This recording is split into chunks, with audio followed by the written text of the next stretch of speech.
ഇന്ന് നമ്മൾ ഡിസ്കസ് ചെയ്യാൻ പോകുന്ന ചാപ്റ്റർ 6ാം ക്ലാസ്സിലെ 5ാമത്തെ ചാപ്റ്ററായ ആഹാരം ആരോഗ്യത്തിന് എന്നതാണ്. നമ്മുടെ സിലബസിലെ ജീവകങ്ങളും അപര്യാപ്തത രോഗങ്ങളും അതിൻ്റെ ഭാഗമായിട്ട് വരുന്നൊരു ചാപ്റ്ററാണ് ഈ ആഹാരം ആരോഗ്യത്തിന് എന്ന ചാപ്റ്റർ. 10th പ്രിലിംസിന് വേണ്ടിയിട്ടുള്ളൊരു ക്വിക്ക് റിവിഷനാണ് ഈ ചാപ്റ്റർ എന്ന് പറയുന്നത്. അപ്പോൾ ഇമ്പോർട്ടൻറ്റ് പോയിൻറ്റ്സ് മാത്രമാണ് ഞാൻ നോട്ട് ചെയ്ത് പറയുന്നത്. അപ്പോൾ ആദ്യമായിട്ട് പറയാനുള്ളത് ധാന്യകം എന്താണ് എന്നതാണ്. കാർബൺ, ഹൈഡ്രജൻ, ഓക്സിജൻ എന്നിവ കൊണ്ടാണ് ധാന്യകം നിർമ്മിച്ചിരിക്കുന്നത്. അപ്പോൾ ധാന്യകം നിർമ്മിച്ചിരിക്കുന്നത് എന്തൊക്കെ കൊണ്ടാണ്? Carbon, hydrogen, oxygen. ഇനി ധാന്യകത്തിൻ്റെ മുഖ്യധർമ്മം എന്താണ്? ശരീരപ്രവർത്തനങ്ങൾക്ക് ആവശ്യമായ ഊർജം നൽകുക. ഇനി ധാന്യകം ധാരാളമായി അടങ്ങിയിട്ടുള്ളത് എവിടെയൊക്കെയാണെന്ന് നോക്കാം. ധാന്യങ്ങൾ, കിഴങ്ങുവർഗ്ഗങ്ങൾ എന്നിവയിൽ അന്നജ രൂപത്തിൽ ധാന്യകം ധാരാളമായി അടങ്ങിയിട്ടുണ്ട്. അതുപോലെ തന്നെ ധാന്യകങ്ങളുടെ വിവിധ രൂപങ്ങൾ ഏതൊക്കെയാണെന്ന് വെച്ചാൽ അന്നജം, പഞ്ചസാര, ഗ്ലൂക്കോസ്, സെല്ലുലോസ് ഇവയൊക്കെയാണ് ധാന്യകങ്ങളുടെ വിവിധ രൂപങ്ങൾ. ഇനി അന്നജം തിരിച്ചറിയാനുള്ളൊരു ടെസ്റ്റാണ് അയഡിൻ ടെസ്റ്റ്.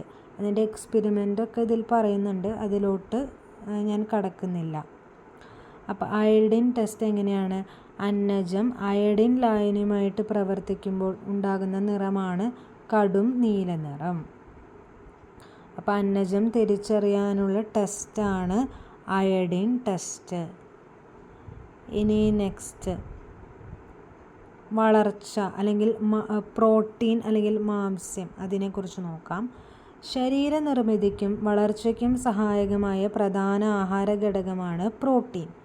ശരീരത്തിലെ കോശങ്ങൾ, മുടി, ദഹനരസങ്ങൾ തുടങ്ങിയവയുടെ നിർമ്മാണത്തിന് പ്രോട്ടീൻ ആവശ്യമാണ്. ധാന്യങ്ങളുടെ അഭാവത്തിൽ ഊർജോൽപാദനത്തിനും പ്രോട്ടീൻ പ്രയോജനപ്പെടുന്നു. അപ്പോൾ ധാന്യങ്ങളുടെ അഭാവത്തിൽ ഊർജോൽപാദനത്തിനും പ്രോട്ടീൻ പ്രയോജനപ്പെടുന്നുണ്ട്. Hydrogen, carbon, oxygen, nitrogen, sulphur എന്നിവയാണ് പ്രോട്ടീനിൽ അടങ്ങിയിരിക്കുന്നത്. അപ്പോൾ നമ്മൾ നേരത്തെ പറഞ്ഞു ധാന്യകത്തിൽ അടങ്ങിയിരിക്കുന്നത് എന്താണ്? കാർബൺ, ഹൈഡ്രജൻ, ഓക്സിജനാണ്. അതിൻ്റെ ഒപ്പം 2 കൂടി ആഡ് ആവുമ്പോഴാണ് പ്രോട്ടീനിൽ ഉൾപ്പെടുന്നത്. ഏതൊക്കെയാണ്? Hydrogen, carbon, oxygen, nitrogen, sulphur. ഇനി ഒരാളുടെ ശരീരഭാരത്തിനനുസരിച്ച് 1 കിലോഗ്രാമിന് 1 ഗ്രാം എന്ന തോതിൽ പ്രോട്ടീൻ ഓരോ ദിവസവും ഭക്ഷണത്തിൽ നിന്നും ലഭിക്കണം. 1 കിലോഗ്രാമിന് 1 ഗ്രാം എന്ന തോതിലാണ് പ്രോട്ടീൻ ലഭിക്കേണ്ടത്. അപ്പോൾ പ്രോട്ടീൻ നമ്മൾ പറഞ്ഞു ശരീരനിർമ്മിതിക്കും വളർച്ചയ്ക്കും സഹായിക്കുന്നതാണ്. പക്ഷെ അതിൻ്റെ ഒപ്പം തന്നെ ധാന്യകങ്ങളുടെ അഭാവത്തിൽ ഊർജോൽപാദനത്തിനും പ്രോട്ടീൻ ഉപയോഗിക്കുന്നുണ്ട്. അത് കൃത്യമായിട്ട് നോട്ട് ചെയ്യാം. ഇനി പ്രോട്ടീൻ്റെ അഭാവം മൂലമുണ്ടാകുന്ന ഒരു രോഗം ഏതാണ്? ക്വാഷിയോർക്കർ. ഇത് ബാധിച്ചവരുടെ ശരീരം ശോഷിച്ചും വയർ വീർത്തുമിരിക്കും. അത് മനസ്സിലാക്കാൻ വേണ്ടിയിട്ട് ഒരു പിക്ചറും ഇവിടെ കൊടുത്തിട്ടുണ്ട്. പിന്നെ നമുക്കറിയാം പ്രോട്ടീൻ കുറയുമ്പോൾ എന്തുണ്ടാവും? വളർച്ച മുരടിക്കും. ഇനി ഇവിടെ കുറച്ച് ഭക്ഷ്യവസ്തുവും അതിൽ നിന്ന് കിട്ടുന്ന പ്രോട്ടീൻ എത്ര ഗ്രാമാണ് എന്ന് എഴുതിയിട്ടുണ്ട്. ഇതിലെല്ലാം പഠിക്കേണ്ട ഇമ്പോർട്ടൻ്റ് ആയിട്ടുള്ള കുറച്ച് കാര്യങ്ങൾ പഠിക്കാം. ഇതിൽ ഏറ്റവും കൂടുതലായിട്ടുള്ളത് ഏതാണ്? ചെറുപയർ 24 ഗ്രാം നമുക്ക് കിട്ടുന്നുണ്ട്. ദെൻ താറാവ് 21.6 ഗ്രാം, മത്തി 19.6 ഗ്രാം, ദെൻ ആട്ടിറച്ചി 21.4 ഗ്രാം, നിലക്കടല 17.1 ഗ്രാം, ദെൻ ഗോതമ്പ് 11.8, കോഴിമുട്ട 13.3. ഇതിൽ തന്നിട്ടുള്ളതിൽ ഏറ്റവും കുറവ് എന്ന് പറയുന്നത് പശുവിൻ പാലാണ്.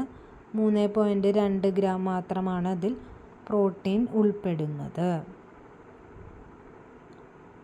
ഇനി കൊഴുപ്പ് എന്താ നോക്കാം. നമ്മുടെ ശരീരത്തിന് കുറഞ്ഞ അളവിൽ ആവശ്യമായ ആഹാര ഘടകങ്ങളിലൊന്നാണ് കൊഴുപ്പ്. മാംസം, മത്സ്യം, പാലുൽപ്പന്നങ്ങൾ, മുട്ട, വിവിധതരം പരിപ്പുകൾ തുടങ്ങിയവയിൽ കൊഴുപ്പ് അടങ്ങിയിരിക്കുന്നു. വിവിധതരം എണ്ണകൾ, നെയ്യ് തുടങ്ങിയവ പല ഭക്ഷ്യവസ്തുക്കളിൽ നിന്നും വേർതിരിച്ചെടുത്ത കൊഴുപ്പുകളാണ്. കാർബോഹൈഡ്രേറ്റിനെ പോലെ കൊഴുപ്പും ഊർജം പ്രദാനം ചെയ്യുന്ന ആഹാര ഘടകമാണ്. ചില വിറ്റാമിനുകൾ കൊഴുപ്പിൽ മാത്രമേ ലയിക്കൂ. ഈ വിറ്റാമിനുകൾ ലഭിക്കണമെങ്കിൽ ഭക്ഷണത്തിൽ കൊഴുപ്പ് ഉൾപ്പെടുത്തേണ്ടതുണ്ട്. അപ്പോൾ കൊഴുപ്പിൽ ലയിക്കുന്ന വിറ്റാമിനുകളാണ് നമ്മൾ കേട അല്ലെങ്കിൽ അടക്ക് എന്നൊക്കെ രീതിയിൽ കോഡ് രൂപത്തിൽ പഠിക്കാറുണ്ട്. ADEK അതാണ് കൊഴുപ്പിൽ ലയിക്കുന്ന വിറ്റാമിനുകൾ. അല്ലെങ്കിൽ വേറൊരു തരത്തിൽ കൊഴുപ്പിന് കേട എന്ന രീതിയിലും ഓർക്കാറുണ്ട്. ജലത്തിൽ ലയിക്കുന്ന വിറ്റാമിനുകൾ അപ്പോൾ ഏതൊക്കെയായിരിക്കും? ബിയും സിയുമാണ് ജലത്തിൽ ലയിക്കുന്ന വിറ്റാമിനുകൾ. ഓക്കെ, അപ്പോൾ നമ്മുടെ ശരീരത്തിന് കുറഞ്ഞ അളവിൽ ആവശ്യമായ ഒന്നാണ് കൊഴുപ്പ് എന്ന് അറിയപ്പെടുന്നത്.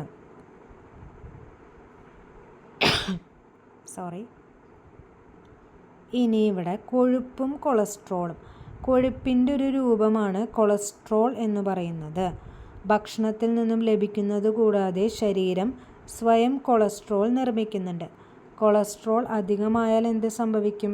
അത് രക്തക്കുഴലുകളുടെ ഉൾഭിത്തിയിൽ പറ്റിപ്പിടിച്ച് രക്തത്തിൻ്റെ ഒഴുക്കിനെ തടസ്സപ്പെടുത്തും. ഇത് ഹൃദ്രോഗങ്ങൾക്ക് കാരണമാകും. അതുകൊണ്ട് നമുക്കറിയാം, കൊഴുപ്പടങ്ങിയ ഭക്ഷണം കൂടുതൽ കഴിക്കാൻ പാടില്ല എന്ന് എല്ലാവരും പറയാറുണ്ട്. അതത്ര ഗുണകരമാവില്ല. ഇനി ബ്ലഡ് ഷുഗറിൻ്റെ നോർമൽ റേറ്റ് എത്രയാണ്? 70 മുതൽ 110 മില്ലിഗ്രാം ആണ് ബ്ലഡ് ഷുഗറിൻ്റെ ഒരു നോർമൽ റേറ്റ്.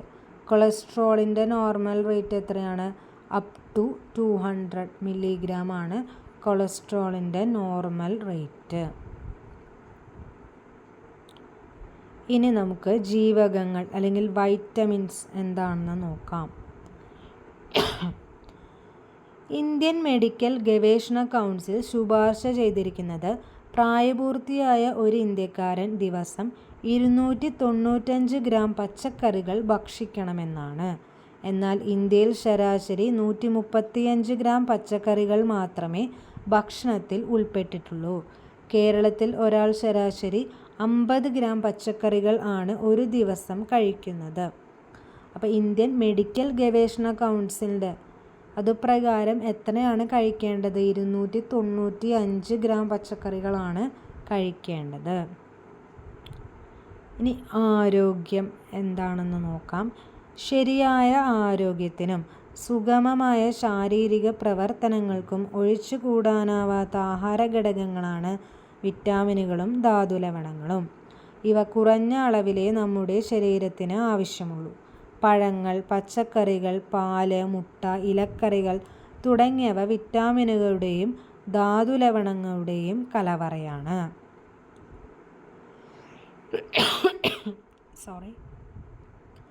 ഇനി ഇവിടെ ഒരു ചിത്രീകരണം തന്നിട്ടുണ്ട്.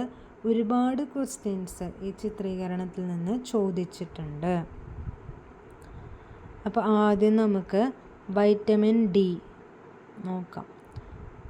വൈറ്റമിൻ ഡി എന്ന് പറയുമ്പോൾ തന്നെ സൂര്യനെയാണ് നമ്മൾ ഓർക്കുക. സൂര്യപ്രകാശം ഏൽക്കുമ്പോൾ ശരീരത്തിൽ നിർമ്മിക്കപ്പെടുന്നതാണ് ഈ വൈറ്റമിൻ ഡി എന്ന് പറയുന്നത്.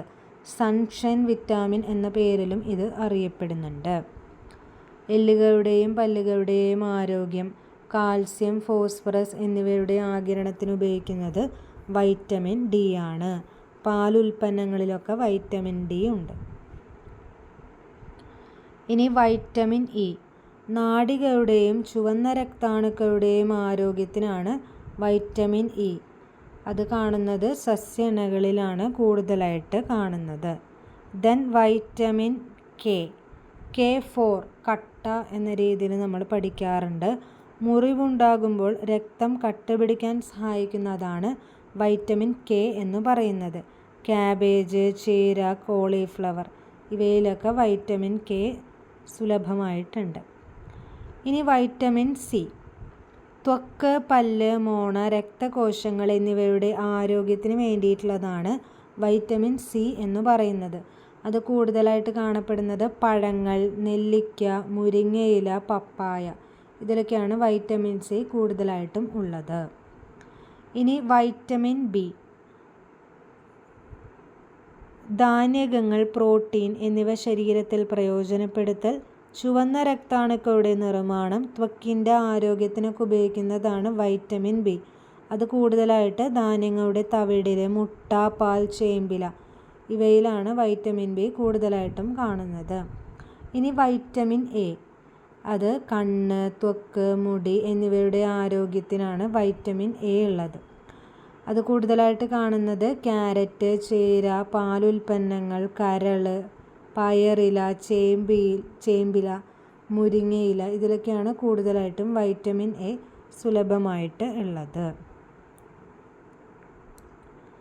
ഇനി പഴങ്ങളും പച്ചക്കറികളും വേവിക്കുമ്പോൾ അവയിലെ വിറ്റാമിൻ സി നീരാവിയിൽ ലയിക്കുന്നു. ഇത് നീരാവിയോടൊപ്പം എളുപ്പം പുറത്തു പോകുന്നു. അതിനാൽ അടച്ചു വേവിക്കുന്നതാണ് നല്ലത്. PSCക്കൊന്നും ആവശ്യമില്ലാത്ത കാര്യങ്ങളാണ്, ജസ്റ്റ് വായിച്ചു എന്ന് മാത്രം. ഇനി ധാതു ലവണങ്ങൾ നോക്കാം. ഫസ്റ്റ് ഇരുമ്പ്. നമുക്കറിയാം ഇരുമ്പ് എന്തിനാണ് ഉപയോഗിക്കുന്നത്? രക്തത്തിലെ ഹീമോഗ്ലോബിൻ്റെ നിർമ്മാണത്തിനാണ് ഇരുമ്പ് ഉപയോഗിക്കുന്നത്. ഇരുമ്പ് കൂടുതലായിട്ടുള്ളത് ഇലക്കറികൾ, മത്തൻ കുരു, മുതിര, ശർക്കര, കരൾ ഇതിലൊക്കെയാണ് കൂടുതലായിട്ടുള്ളത്. അടുത്തത് കാൽസ്യം, അതുപോലെ തന്നെ ഫോസ്ഫറസ്. എല്ലുകളുടെയും പല്ലുകളുടെയും നിർമ്മാണത്തിനും പേശികളുടെയും നാഡികളുടെയും പ്രവർത്തനത്തിനുമാണ് ഉപയോഗിക്കുന്നത്. ഏത്തപ്പഴം, മരച്ചീനി, ചേന, ഇലക്കറികൾ, പാലുൽപ്പന്നങ്ങൾ ഇവയിലെല്ലാം തന്നെ കാൽസ്യം, ഫോസ്ഫറസുമൊക്കെ ഉൾപ്പെടുന്നു. Then sodium. ശരീരത്തിൽ ആവശ്യമായ ജലം നിലനിർത്തുന്നതാണ് സോഡിയം. ഏറ്റവും കൂടുതലുള്ളത് കറിയുപ്പിലാണ്. Then iodine. തൈറോയ്ഡ് ഗ്രന്ഥിയുടെ ശരിയായ പ്രവർത്തനത്തിന് അതുപോലെ തന്നെ മാനസിക വളർച്ചയ്ക്കൊക്കെയാണ് അയഡിൻ ഉപയോഗിക്കുന്നത്. കടൽ വിഭവങ്ങൾ, അയഡിൻ ചേർത്ത് ഉപ്പ്, കടൽ മത്സ്യങ്ങളുടെ തലയിലൊക്കെയാണ് അയഡിൻ കൂടുതലായിട്ടും ഉള്ളത്. ഇനി എന്താണ് അപര്യാപ്തത രോഗങ്ങൾ? പോഷക ഘടകങ്ങളുടെ അപര്യാപ്തത ശരീര വളർച്ച മുരടിക്കുന്നതിനും പലതരം രോഗങ്ങൾ ഉണ്ടാകുന്നതിനും കാരണമാകുന്നു. ഇത്തരം രോഗങ്ങളാണ് പോഷക അപര്യാപ്തത രോഗങ്ങൾ. ഇനി ഓരോ വൈറ്റമിൻ്റെ അപര്യാപ്തത രോഗം ഏതാണെന്ന് നോക്കാം. വിറ്റാമിൻ എയുടെയാണ് നിശാന്തത, അതായത് മങ്ങിയ പ്രകാശത്തിൽ കാണാൻ കഴിയില്ല. വിറ്റാമിൻ ബി ഏതാണ് അപര്യാപ്തത രോഗം? വായ്പുണ്ണ്, അതായത് വായിൽ വ്രണങ്ങളാണ് അതിൻ്റെ ഒരു ലക്ഷണം. ദെൻ വിറ്റാമിൻ സിയുടെയാണ് സ്കർവി, മോണയിൽ പഴുപ്പും രക്തസ്രാവവും. ദെൻ വിറ്റാമിൻ ഡിയുടെയാണ് കണ, അസ്ഥികൾ കനം കുറഞ്ഞ് വളയുന്നു. ദെൻ ഇരുമ്പിൻ്റെയാണ് അനീമിയ, രക്തക്കുറവ്, വിളർച്ചയൊക്കെയാണ് അനീമിയയുടെ ലക്ഷണം എന്ന് പറയുന്നത്. ദെൻ അയഡിൻ്റെ അപര്യാപ്തത രോഗമാണ് ഗോയിറ്റർ, അതായത് തൊണ്ടയിൽ മുഴയാണ് ഇതിൻ്റെ ഒരു ലക്ഷണം. ഇനി പോഷകേതര ഘടകങ്ങൾ. പോഷക ഘടകങ്ങൾക്ക് പുറമെ ജലം, നാരുകൾ തുടങ്ങിയ പോഷകേതര ഘടകങ്ങളും ആഹാരത്തിൽ ഉൾപ്പെടുത്തേണ്ടതുണ്ട്. അപ്പം ജലം ആദ്യം നോക്കാം. നമ്മുടെ ശരീരത്തിൽ 2/3 ജലമാണ്. ഇനി തലച്ചോറിൻ്റെ 85%, രക്തത്തിൻ്റെ 90%, എല്ലുകളുടെ 25% ജലമാണ്. ദഹനം ഉൾപ്പെടെയുള്ള ശാരീരിക പ്രവർത്തനങ്ങളുടെ മാധ്യമമായി പ്രവർത്തിക്കുന്നത് ജലമാണ്. മൂത്രം, വിയർപ്പ് മുതലായവയിലൂടെ പ്രതിദിനം എത്ര ലിറ്റർ ജലം നഷ്ടപ്പെടുന്നുണ്ട്? 2.5 ലിറ്റർ ജലം നഷ്ടപ്പെടുന്നുണ്ട്.